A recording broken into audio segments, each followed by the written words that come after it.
Okay, so the purpose of this video is to kind of show you the adjustment points on this pedal and how to make sure everything's tight and working as it should be. So this is a DW5000 double pedal. It's been around for probably, I don't know, 15 years. It's in good condition. The pedal board's a little chewed up, but still works great. I use it all the time. Maintenance, some things you want to do. This point here at the bottom of the yoke, this is the yoke for the pedal. You want to make sure that is tight, as well as this one as well. This one has the drum key screws in it, but whether it's a drum key or an Allen key, you want to make sure that that's tight. Make sure that these are tight.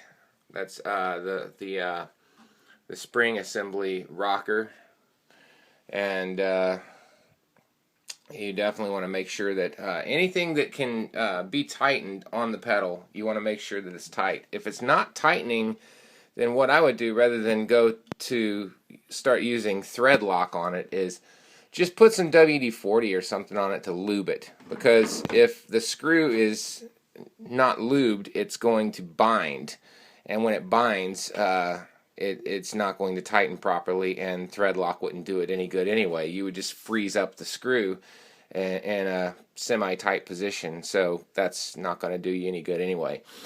As far as the assembly down here where the hinge is, this is where it gets a little tricky with DW, because it's really difficult to get into these screws up in here. So what you have to do is you have to take these three screws out and pop the heel plate off, and then this entire assembly will come up, and then you can tighten underneath here. And DW, what they've done is they've made it so on the newer pedals you can actually stick a screwdriver into there and tighten everything up. But if that doesn't do you any good if you can't get to the underside of the hinge, so it's best just to pop these three screws out and then put a torque on all of those.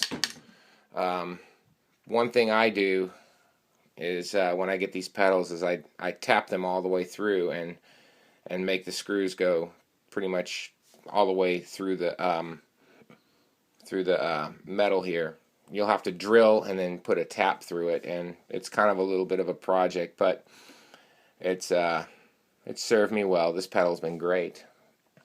So anyways, what I also do is places like this and at the heel plate and the back of the footboard, I also instead of using the stock screws that DW puts in, I use the I go down and get some stainless steel, the socket head Allen wrench type screws, which gives me a little more torque for tightening them down, and they're more stable and solid, I believe. So really what you got to do is just make sure everything's tight.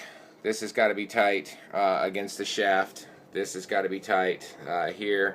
On the other pedal, the slave, which isn't out right now, I would make sure that's tight. But if you have any side-to-side play at all in your footboard, you can grab it and move it from side to side. If it moves any bit at all, then you're going to need to tighten the hinge. If the hinge is moving, if it's moving within the hinge, then you'll need to replace the hinge, because that's going to break. So hopefully that gives you a little bit better of an idea of how to maintain these things, and if you have any questions, I'm sure we'll have some answers for you. All right. Have a nice day.